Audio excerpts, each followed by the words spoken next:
बोलो गणेश जी महाराज की जय। एक ब्राह्मण था, रोज सवेरे उठकर गंगा जी नहाने जाया करता, आकर गणेश जी की पूजा करता। उसकी औरत को पूजा अच्छी नहीं लगती थी। वह हर रोज ब्राह्मण को कहती, सुबह ही पूजा लेकर बैठ जाते हो, मैं ना घर का काम काज कर पाती हूँ ना झाड़ू बुहारी करूँ। ब्राह्मण उसकी बात नहीं सुनता। एक दिन ब्राह्मण गंगा जी नहाने चला गया तो पीछे से ब्राह्मणी ने गणेश जी की मूर्ति को छुपा दिया। ब्राह्मण ने आकर पूछा तो गणेश जी की मूर्ति कहाँ गई? ब्राह्मणी ने कहा, मुझे नहीं मालूम। ब्राह्मण ने खाना पीना छोड़ दिया, कहा मैं तो पूजा न करके ही खाना खाऊंगा। ब्राह्मणी ने बहुत समझाया कि खाना खा लो, पर ब्राह्मण ने खाना नहीं खाया, रोने लग गया। दोनों को लड़ते लड़ते देख गणेश जी की मूर्ति हंसने लगी। तो गणेश जी ने ब्राह्मणी को गुस्से में आकर कहा, गणेश जी की मूर्ति वहां पड़ी है। उसने ब्राह्मण ने गणेश जी की पूजा करी। मूर्ति ने कहा, मेरी सेवा करते करते बहुत दिन हो गए, कुछ मांग लो। ब्राह्मण ने कहा, अन्न मांगू, धन मांगू, दुनिया में जितना सुख है सब मांगू। गणेश जी ने ब्राह्मण को सारा सुख अन्न धन दे दिया। ब्राह्मण मूर्ति को घर मंदिर में रखकर पूजा करने लगा। ब्राह्मणी ने इतना धन मिलने से उसकी पूजा करने की श्रद्धा हो गई। फिर ब्राह्मण धनवान साहूकार था जिसके घर धन की आदि की किसी की कमी नहीं थी, परंतु उसके दुख था कि उसके एक पुत्र नहीं था। इसी चिंता में रात दिन रहता। वह पुत्र की कामना के लिए प्रति सोमवार को और सावन के महीने में प्रतिदिन शिवजी भगवान की पूजा व्रत और पूजा किया करता और सायकाल में शिव मंदिर में जाकर शिवजी के विग्रह के सामने दीपक जलाया करता। उसके इस भक्ति भाव को देखकर एक समय पार्वती जी शिवजी महाराज से कहने लगी कि यह साहूकार आपका अनन्य भक्त है, सदैव आपकी व्रत और पूजा में बड़ी श्रद्धा से करता है, इसकी मनोकामना पूरी करो। शिवजी ने कहा, पार्वती, यह संसार कर्म क्षेत्र है। जैसे किसान खेत में बीज बोता है वैसा ही फल काटता है, उसी प्रकार संसार में जैसा कर्म करते हैं वैसा ही फल मिलते हैं। पार्वती ने अत्यंत आग्रह किया, महाराज, जब आपका अनन्य भक्त है तो आपको इसको किसी प्रकार का दुख नहीं होना चाहिए।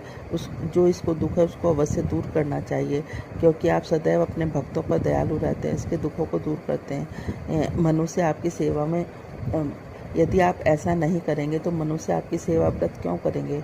पार्वती के आग्रह को देखकर महाराज बोले, पार्वती, कोई भी पुत्र नहीं है, इस चिंता में यह अति दुखी रहता है। इसके भाग्य में पुत्र न होने से इसकी पुत्र की प्राप्ति का वर देता हूँ, परंतु यह पुत्र केवल 16 वर्ष का होगा। इसके पश्चात इसकी मृत्यु प्राप्त होगी, इससे अधिक मैं कुछ नहीं कर सकता। यह बात सुनकर साहूकार सुन रहा था। उसको न प्रसन्नता हुई न दुख हुआ। वह पहले जैसे ही शिवजी महाराज की पूजा व्रत करने लगा। कुछ समय व्यतीत होने पर साहूकार की पत्नी गर्भवती और 10वें महीने में गर्भ से उसे अति सुंदर पुत्र की प्राप्ति हुई।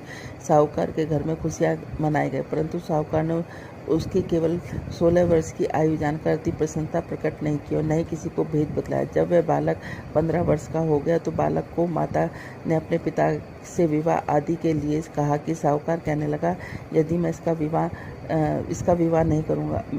साहूकार ने कहा कि मैं अभी इसका विवाह नहीं करूंगा, अपने पुत्र को काशी पढ़ने के लिए भेजूंगा। फिर साहूकार ने अपने साले अथवा बालक के मामा को बुलाकर बहुत सा धन देकर बालक को काशी पढ़ने के लिए भेज दिया और कहा कि हर रास्ते पर तुम यज्ञ और ब्राह्मणों को भोजन कराते जाना। दोनों मामा भांजे यज्ञ करने ब्राह्मणों के भोजन कराते जा रहे थे। रास्ते एक नगर में पड़ाव पड़ा। उस नगर के राजा की बारात आई हुई थी, लेकिन वर पक्ष वाले वह भी थे, क्योंकि उनका वर एक आंख से काना था। अब वो एक ऐसे सुंदर युवक की तलाश में थे कि जो वो रात को उससे शादी कर ले और हम कन्या को लेकर अपने घर चले जाएं। जब उन्होंने मामा भांजे को देखा तो कहा कि हमें एक थोड़ी देर के लिए अपने लड़के को हमें उधार दे दो। उसने कहा, कहीं ऐसा भी होता है कि हम तुम्हें बहुत सा धन देंगे। मामा ने कुछ सोचते हुए उसको दे दिया। जब सारा विवाह संपन्न हो गया तो जब फेरे पड़ने लगे, सब विवाह संपन्न हो गया। वो भांजा बहुत सुंदर था, सब देखकर बहुत खुश हो रहे थे कि जो ना उस राजा की लड़की को कन्या वर बहुत अच्छा मिला है। अब जब सारा विवाह संपन्न हो गया तो वो उसकी चुंदरी में लिख के चला गया कि मैं एक साहूकार का बेटा हूँ, मैं काशी पढ़ने के लिए विद्या प्राप्त करने के लिए काशी जा रहा हूँ। और राजा का लड़का तो काना है। कन्या अपनी चुंदरी पे अपने वर को कुछ लिखता हुआ देख रही थी। उसने जाकर देखा, जब सुबह विदा का समय आया तो उसने अपनी चुंदरी पर लिखा देखा। उसने कहा कि यह मेरा वर नहीं है, मेरा वर तो काशी पढ़ने के लिए गया हुआ है, राजा का लड़का तो काना है। उसने उसके साथ जाने से मना कर दिया। सारे में हाहाकार मच गया। राजा ने जब सच्चाई का पता चलाया तो उसको पता चल गया कि वो तो वाकई में ही काना है, उसको भगा दिया गया। अब वो, क्योंकि उस लड़की की किस्मत में सौभाग्यवती का योग था, वो वो 16 सोमवार किया करती थी। सावन के सोमवार व्रत पूजा विधि विधान से किया करती थी और व्रत की यही कहानी वो पढ़ा करती थी। अब वो मामा भांजे काशी के लिए चलती है। काशी पे यज्ञ पूरा करने के लिए जब वापसी में यज्ञ पूरा करने के लिए कर रहे थे तो क्या नाम है, एक दिन जब वह 16 वर्ष का पूरा हो गया तो उसके सिर में भयानक दर्द उठा। उसने कहा मामा मैं थोड़ा सा आराम करने जाता हूँ, मेरे सिर में बड़ा भयानक दर्द उठ रहा है। मामा ने कहा ठीक है। अब वो आराम करने के लिए चला गया तो वो थोड़ी देर में मामा उसको या पूर्ण आहुति देने के लिए बुलाने आया तो देखा कि भांजा तो मरा पड़ा है। उसने सोचा मैं रोऊंगा चिल्लाऊंगा तो सारा यज्ञ खराब हो जाएगा। उसने अपने दिल पर पत्थर रखकर और सारा यज्ञ और ब्राह्मणों को भोजन कराने के बाद वो विलाप करने लगा। संयोग उसी रास्ते से शिव और पार्वती जा रहे थे। इतना विलाप देखकर पार्वती माता रुक गई। उन्होंने शिव जी भगवान से कहा देखो कौन विलाप कर रहा है। तो वो कहने लगा कि कोई विलाप नहीं कर रहा है, ये विलाप वही कर रहा है जिसको 16 वर्ष की आयु संपूर्ण हो गई। उसने कहा नहीं, बहुत करुणा कुंदन है, मैं तो जाकर देखूंगी। जाकर देखा तो पार्वती माता उससे कहने लगी कि आपको इसको जीवित करना ही पड़ेगा। जब शिव जी भगवान ने ध्यान करा तो देखा कि इसकी शादी तो उस लड़की से हो गई जो अखंड सौभाग्यवती जिसके भाग्य में है। अब उनको उस लड़के को जीवित करना पड़ा। उस लड़की को जीवन दान देने के बाद शिव पार्वती आगे चल दिए। वो लड़का वापस जा रहा था तो वहाँ उसी नगर से गुजरने लगा तो लड़की ने और उसकी सखियों ने पहचान लिया। वो पकड़कर राजा के सामने लेके आए। राजा ने सारी बात बताई, उसे बहुत सा धन दिया और अपनी लड़की को विदा कर दिया। इधर लड़के के माँ बाप दोनों छत पर चढ़कर बैठ गए। वो कहने लगे कि हम नीचे जब भी उतरेंगे जब हमारा बेटा हमें लेने आएगा, नहीं तो हम यहीं से प्राण दे देंगे। इतने मामा नगर में पहुंचने के बाद उसने जाकर कहा कि चलो तुम्हारे बहू और बेटे आए। वो कहने लगा क्यों? वो करता है मेरे भाग्य में तो 16 साल का बेटा था। मामा ने उसको सारी बात बताई। कहने लगा कि जो ना अखंड सौभाग्यवती लड़की की शादी होने की वजह से तुम्हारे बेटे की आयु पूरी लंबी हो गई है। अब दोनों सेठ सेठानी नीचे उतरे। उन्होंने अपने बेटे और बहू को खूब आदर सत्कार के साथ किया और कहा कि जो भी सावन के महीने में इस कहानी को रोज पढ़ेगा सुनेगा उसको भी अखंड सौभाग्यवती का फल मिलेगा, साथ में पुत्र पौत्र का फल मिलेगा। जैसे पार्वती माता शिव जी भगवान तुमने उसको दिया, वैसे कहते सुनते हमें और हमारे परिवार को सुनने और कहने वाले को सबको देना। बोलो भोलेनाथ की जय, माँ पार्वती की जय। राधे राधे। भगवान शंकर सतन कुमार से बोले अब तुम सावन शुक्ल तीर्थ।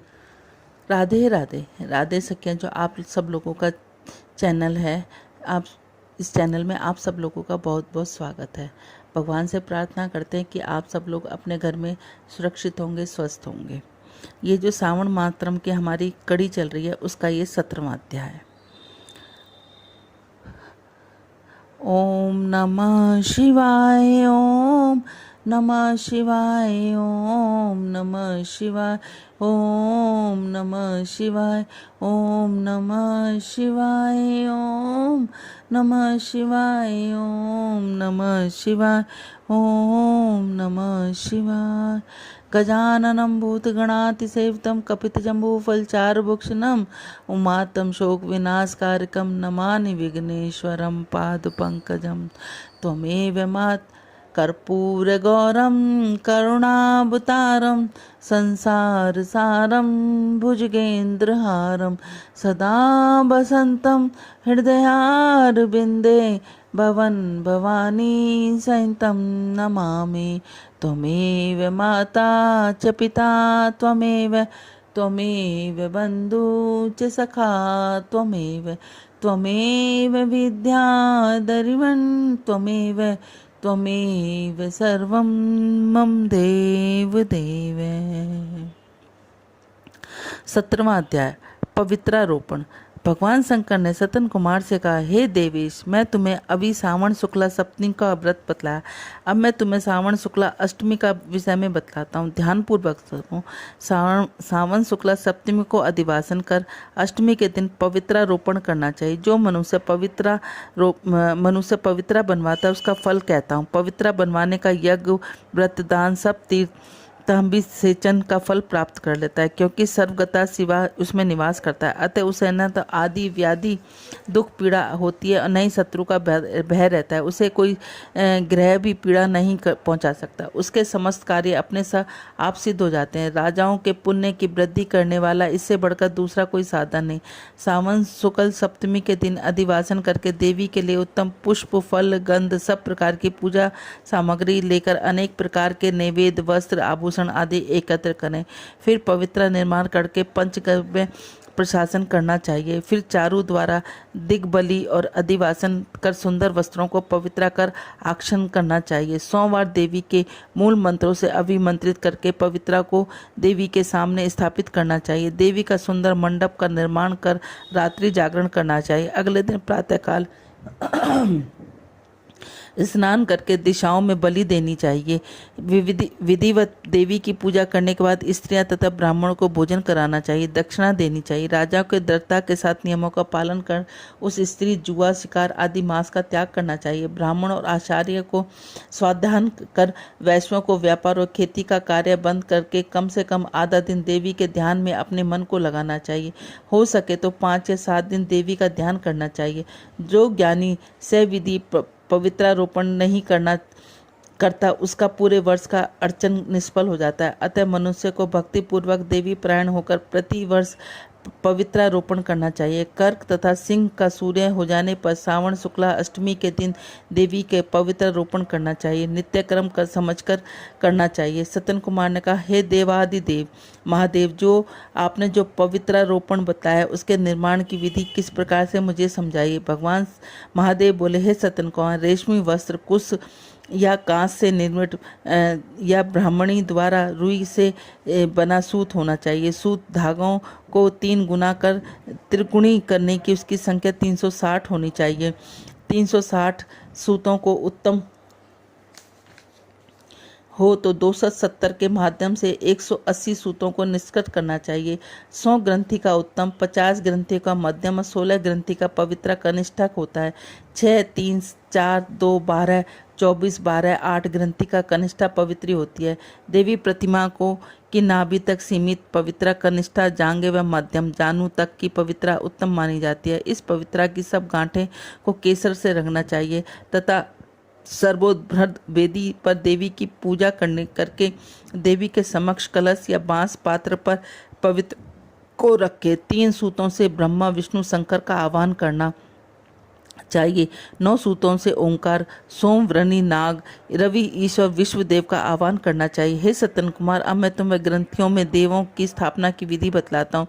क्रिया, पौरसी, वीरा, विजया, अपराजिता, मनोमती, जया, भ्रदा, मुक्ति और ईशा नाम के आदियों से प्रवण लगाकर ग्रंथि संध्या को अधिक आवर्ती करके आह्वान कर चंदन से पूजा करनी चाहिए। जो इस प्रकार परमाणु द्वारा अभिमंत्र कर देवी के पवित्रारोपण का विधान तुम्हें बताया।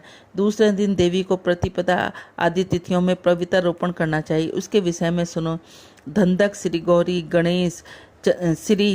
गणेश, चंद्रमा, गुरु, सूर्य, चंडिका, अम्बा, वसुका, ऋषि, चंकपाणी, अनंत, शिवा, ब्रह्मा और पितृ आदि देवों का प्रतिपदा आदि तिथि में पूजन करे। तब यह पवित्रारोपण प्रधान देव हैं। उसके 6 देवों के 3 तार वाला पवित्र समर्पण करें। श्रावण शुक्ला पक्ष का कृष्ण पक्ष की 9वीं तिथि का महत्व। दोनों पक्षों की 9वीं के दिन किया यथाविधि कुमारी नामक देवी का अर्चन कर नत व्रत कर दूध और शहद मिला हुआ भोजन करना चाहिए। या उपवास कर इस दिन कुमारी नाम की देवी का निरंतर पूजन करें। चांदी की प्रतिमा बनाकर उसमें भक्ति पूर्वक दुर्गा, पाप नाशनी का कनेर के फूल, गंधक, अगर, चंदन, दशांक, धूप और लड्डू द्वारा पूजन करना चाहिए। कुमारी लड़कियों को भोजन कराने के बाद ब्राह्मणों को विधि पूर्वक भोजन कराना चाहिए। फिर मौन धारण कर विल पत्र भोजन करना चाहिए। नमी पर का व्रत प्राणियों के सब प्राणों को नष्ट करने वाला, समस्त संपत्तियों को प्रदान करने वाला, पुत्र पौत्र आदि की वृद्धि करने वाला, सतगति प्रदान करने वाला है। बोलो सावण महात्म की जय। ओम नमः शिवाय, ओम नमः शिवाय, ओम नमः शिवाय, ओम नमः शिवाय, ओम नमः शिवाय, ओम नमः शिवाय, ओम नमः शिवाय, ओम नमः शिवाय। जटा से गंग टपके ओ डमरू वाले, ओ डमरू वाले, ओ डमरू वाले। जटाओं से गंग टपके ओ डमरू वाले। कानों में कुंडल को शोभा न्यारी, करते हैं बाबा जी बैल की सवारी। नशे में भंग गटके ओ डमरू वाले, नशे में भंग गटके ओ डमरू वाले। जटा से गंग टपके ओ डमरू वाले। हाथों में तेरे सूल सोहे, नेत्र तेरे तीन जी। डम डम डम डम डमरू बाजे, बज रही बीन जी। घोड़ा के संग मटके ओ डमरू वाले। जटा से गंग टपके ओ डमरू वाले। अंग पे बबूत सोए ओढ़े मृग छाल जी। रूप है विशाल भोले नंदी पर सवार जी। भुजंग अंग लटके ओ डमरू वाले। जटा से गंग टपके ओ डमरू वाले। जटा से गंग टपके ओ डमरू वाले। महिमा है अपार तेरी, पाया नहीं है पार जी। हमको दर्शन देना ना भूले, कहता बारंबार जी। भक्तों को मन अटके ओ डमरू वाले। जटा से गंग टपके ओ डमरू वाले। बोलो राधे राधे।